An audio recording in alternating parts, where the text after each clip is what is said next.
Hey e-commerce marketing podcast listener, I wanted to let you know that we have created 16 e-commerce marketing videos for you.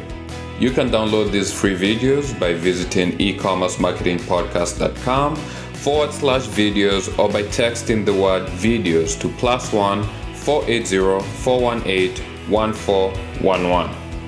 These step-by-step video marketing tutorials will teach you how to drive more traffic to your e-commerce website, how to get more backlinks to your e-commerce website, and how to optimize your website to get more paid customers. Get the videos right now by visiting ecommercemarketingpodcast.com/videos or by texting videos to +1 480 418 1411. Welcome to the e-commerce marketing podcast. Today's guest is Andy Crestodina. Welcome to the podcast, Andy. How are you doing?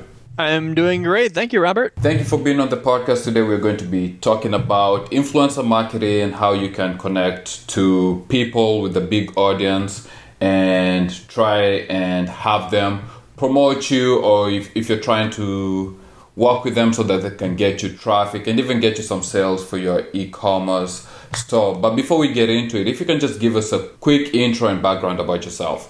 Sure. So I'm in Chicago. I have been doing digital since January of 2000. So this is 16 years. It's been, in the very beginning, we started a company that does web design, and that's what we're doing still. So it's basically a web design company here in Chicago. There are 38 of us. It's called Orbit Media. And we're really known for the content marketing side. Our blog and our events and our newsletter and the book, I wrote a book called Content Chemistry.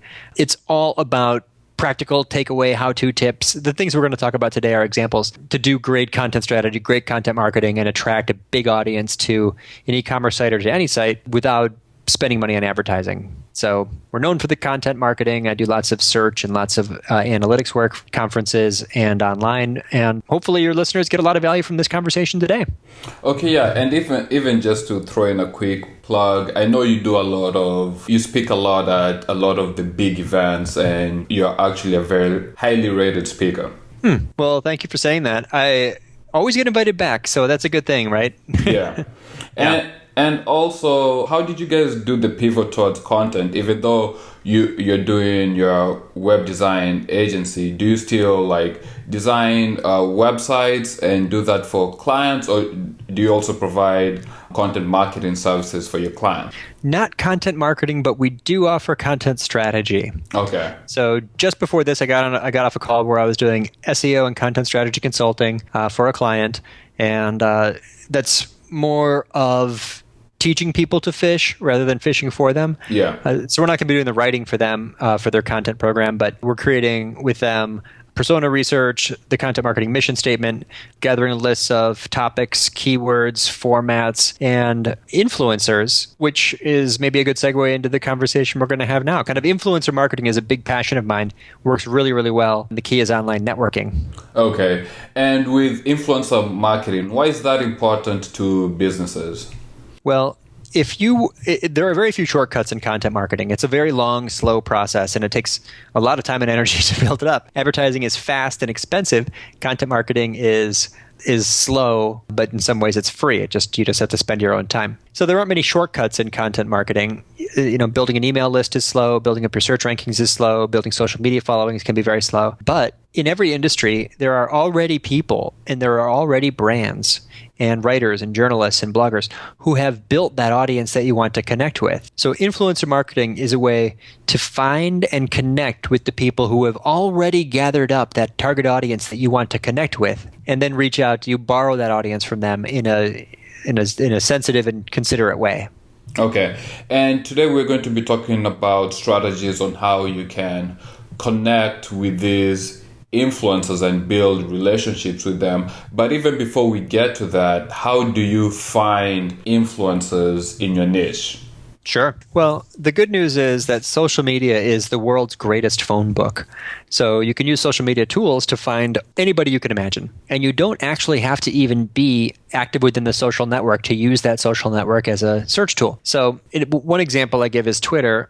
We don't really use Twitter as Twitter's own search tool. It's very clunky. But there's other people that built search tools that you can use to search Twitter. And one that we use is a tool built by Moz. It's called Follower Wong. And we'll share the link in the show notes. I mean, there's tons of links to these tools. I've got a post that describes everything we're talking about. But Follower Wonk will actually allow you to put in the key phrase. In an example I give in a presentation, maybe we're a dog training company, and we're going to search for dog training in Follower Wonk and find people who have that in their Twitter bios. But then also another word that indicates that they are a blogger or a writer or a journalist or an author. So dog training blogger, put those words into Follower Wonk, and it will show you the probably 50 or more people who have those words in their Twitter bios, and it sorts them by the size of their Twitter following.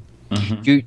You just, at no cost, in 5 seconds, built a list of people who are influential on that topic simply by using a Twitter search tool. Okay. And once you find those people and you've built that list, I guess you have to start building that relationship. And how do you do that? Well, step one is to start by listening. So if we care about really being sensitive and not being a spammer, we need to first understand who these people are. Mm-hmm. Some of them might be philosophically aligned with us, and some of them we might not agree with. So simply by reading their stuff, looking at their social streams, subscribing to their content, their emails, their blog, we can start to get a sense for who they are, what they're talking about, who they're talking to, and it's going to help us refine our list because we'll quickly know, these are the people who are the most active, or who have the most audience, or who share the most with us in our beliefs, because that's going to make it easier to connect with. We're going to eventually try to become friends with them. Mm-hmm. So listening first, and then we can start to connect, share their stuff, promote their stuff, like their posts in Facebook, or retweet in Twitter, or share it in LinkedIn, or comment on their blog, just to begin to interact with these people, to become visible to them in these little ways. Okay. And so then when you send the LinkedIn request, so you do this for a little while, of course, to build up credibility and visibility and awareness. Now when you send the LinkedIn request or the Facebook request or when you're going to reach out to them over email, it's not weird at all because they kind of know who you are and they're already sort of grateful that you've been helping them promote their content to your audience. Okay, but when it comes to listening to them, are there specific tools you can use, or do you have to manually do this, like type it in every day, go to the Twitter, find the Twitter handle, okay, see, okay, what is Andy talking about on Twitter today? If you have a list of 10, 20 people, that's going to be taking a lot of time unless you have VAs who are doing this for you. Is there a way to automate it and just make it faster? Yeah, good question, because that's super time consuming, right? Who's going to remember to go look at 20 accounts? And it's also too much to just subscribe to 20 newsletters because your inbox is just going to explode with newsletters and emails. So what I recommend doing is subscribing to them in a tool like Feedly, Feedly. If you put them into Feedly, you can categorize them into a watch list or a bucket of people who you're following and listening to. So now when you just click on Feedly and go to that category, you can see all of their content all in one place. Now you can see the headlines you might want to share. You can read their stuff. It's just a more efficient way. It's like an RSS reader. It's a more efficient way to watch them all at once. Another trick, and there's several other tools which we can share as well, but that's an example of how we can be more efficient in listening. Okay, but with the Feedly, how do you add them? Are you just like adding keywords? And the only reason I'm asking is I've never thought of using Feedly for listening to influencers. I just use it for if I'm trying to find content ideas, or if I'm looking at specific keywords, or even if I'm spying on competitors. But when you're adding influencers on Feedly, are you just adding their names, or are you adding their RSS? Yeah, you copy and paste the link to the RSS feed into Feedly, and as you do, you put them all into one category. So you don't put their names in, you put their blogs in there. Okay. And Feedly will try to find the RSS feed if you don't give it the exact link, but basically we're looking for the RSS feed for their blogs, which makes them which is a nice way to keep them all organized and keep your inbox clean. Yeah, definitely. That's definitely a great hack, because you can just maybe once a day, or you can set a time where you can just go into Feedly and then just look at all the summaries, and then if you see something that you can relate to, or you can add value to, or add a comment to, you can just do that quickly. Yep, and if you use Twitter or Facebook or LinkedIn, HootSuite is another way to do that.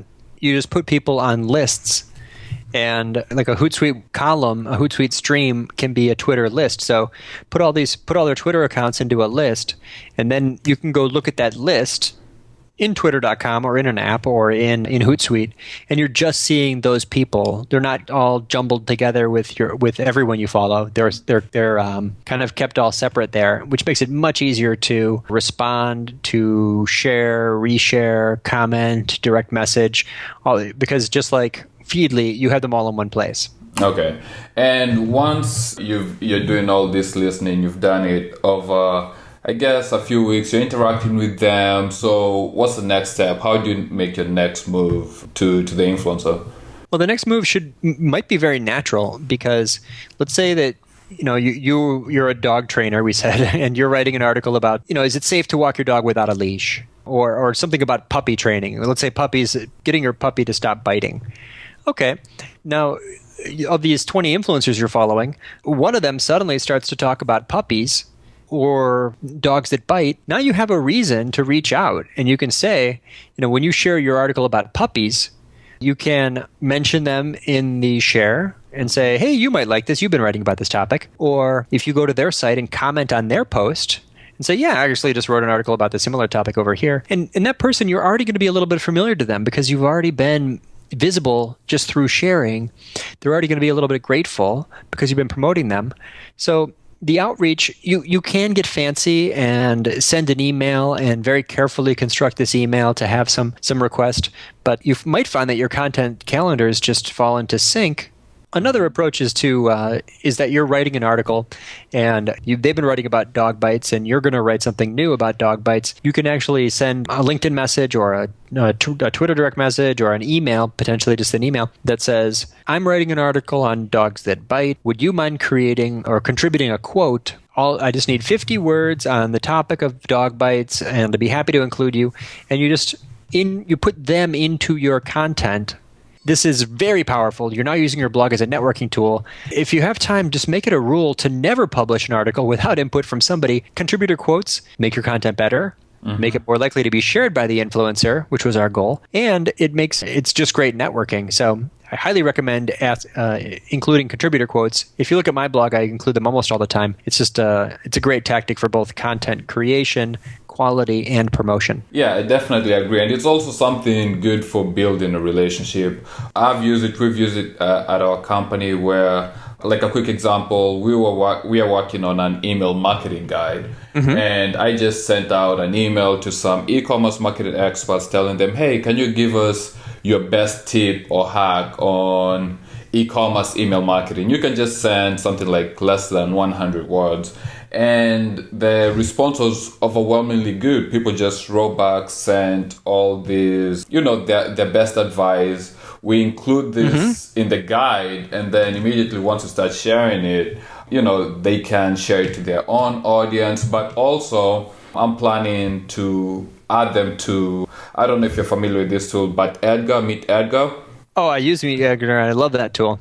Exactly. So now I'm just going to add them to Meet Edgar, and then over time, they'll get all these mentions from us saying, oh, hey, thanks for contributing in this article. And they'll see this a bunch of times, and eventually they can even just retweet it or even share it to their own audience. Yeah, I love Meet Edgar. I don't usually mention other people when I set it up, but if you do put someone's mention into social media automation, they will see themselves mentioned 20, 40, 50 times from your account. That's going to trigger a lot of reciprocity and make them very grateful. Yeah, I've used it for the podcast. I've used it with some blog posts and some guides that we publish for our own customers. I can see why. I wrote an article about which of your posts to put into Meet Edgar, and I found great results by before you set up Meet Edgar, figure out which of your posts gets shared the most and which get clicked the most. When you put those into Edgar, the results are way higher. That article, as a quick example, that article that I wrote about how to set up social media automation, I asked for a quote from Laura, who is the founder of Meet Edgar. Yeah. And Laura Roeder, I think her name is. And she quoted it, and of course Meet Edgar shared the article. And the fact that I had mentioned them, that influencer marketing contributor quote made a huge difference for that post, and helped it get much better visibility. Okay, and now just to move on. So you've already established a relationship with these influencers, and you followed the process. We built a list. You made yourself visible to them. You approached them through email, or you just mentioned them in your article. But are there some mistakes people should avoid? Are there some faux pas people shouldn't be doing when they're trying to reach out to influencers? Mm-hmm. Yes, there are. What a lot of people do is they think that email outreach to strangers is effective. Robert, I bet you get some of these emails. They say, "Hey, I saw you wrote an article about puppies. I also wrote an article about puppies. Please link to it." Yeah. Yeah. Terrible. And usually if you get an email like that, it just immediately goes into the trash can. Yeah, or you just click the spam. I mean, it's spam, right? Yeah, it is. So the person's going to hurt their own email server's reputation by doing. I mean, I don't know. Someone must be getting some results from it, which I'm sad to say is unfortunate because it just generates lots of spam for the rest of us. The conversion rates from those must be so low. It's just so ridiculous to assume that someone that you do not know will just magically link to something because you suggested it. Yeah, but one thing I will say, because I've made that mistake. Initially, it's one of those things where you see people talking about a marketing strategy and you're excited about it, so you immediately do it, but you don't fully understand the strategy and you just don't know how to approach it. And even maybe you're also desperate trying to get some links back to your site and also some traffic. So you immediately do it, but you're not doing it the right way. So you actually don't get any response from it. But yeah, I can honestly say that I've done that. I've done that mistake. And unfortunately, after doing it, you actually don't get any response. So you've wasted time. You've wasted time, and you haven't gotten any results from that piece of content or from that marketing campaign. Yeah, when you get better at it, the people who are really good at this, they get more specific. First of all, so if I email someone and I ask them for a quote, I probably already have a relationship, but I'm still going to give them very specific input. I am looking for 50 to 100 words that answers this question, and I need it by this date. If you're able to do this, great. If not, please don't worry. No, don't feel bad. So being very specific is one big tip. Another thing is influencer marketing in general. The people who do this well often do a little bit more than everybody else in ways that really aren't that hard. So, for example, I mentioned to you this today happens to be my birthday. Kind of an anecdote, and I got 50 LinkedIn messages saying happy birthday, and that was nice, and I was very sweet, and I said thank you to a few of those people. And a friend of mine, though, sent me a picture of himself holding up a sign that said happy birthday, Andy. He just did 5 minutes more than everybody else. Other ways to do this: send a handwritten thank you note to someone. If that person did mention you, linked to you, shared you, contributed, send them a handwritten thank you note. 99% of people don't do it. You can be in the 1% just by picking up a pen. Another idea: pick up the phone. Social media is not meant to be antisocial. You don't stay online. Great social media marketers are great networkers. They go offline, face-to-face meetings, coffee, beer, lunch. They pick up the phone. They are out there networking in the real world. If you're really good at online networking, before you know it, you're sending text messages to famous bloggers that you are friends with because you took every step to build a close relationship and you connect with them in ways that other people don't. And you have to, so you not only go the extra mile, but you also, your approach is genuine. Genuine. Perfect word, Robert. Exactly. Okay. Thanks, Andy, for being on the podcast. If people wanted to reach you, how can they reach you?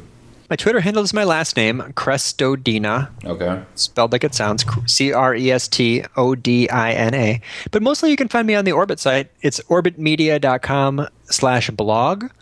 And the book is Content Chemistry, which you can find by searching for Content Chemistry. It's on Amazon and everywhere else where books are sold. Any final thoughts on influencer marketing? Well, I think that what you're doing right now is a great example. And hopefully the listeners agree that it's an example of one of the big benefits, which is you get the voices of others in ways that adds more value to your audience. It's about the quality of the content, not just the reach in content promotion. And lastly, what is one thing an e-commerce business can do right now to grow or get traffic and sales? Well, there's 1,000 things, but one thing I'll mention for sure is if you're not doing it yet, when you search for the phrases related to your products or category, look at the search results, see if the other companies have snippets, like rich snippets with pictures and more information, star reviews that appear there. If so, add the schema.org markup tags on your product pages to make sure that you're not letting other people get all the click-through from search results pages. I'm a big believer in the tiny bit of programming that leads to much more visibility. Rich snippets and schema.org microdata are good examples that can drive lots and lots of extra traffic. Thank you, Andy, for being on the podcast, and happy birthday. Thank you, Robert. My pleasure.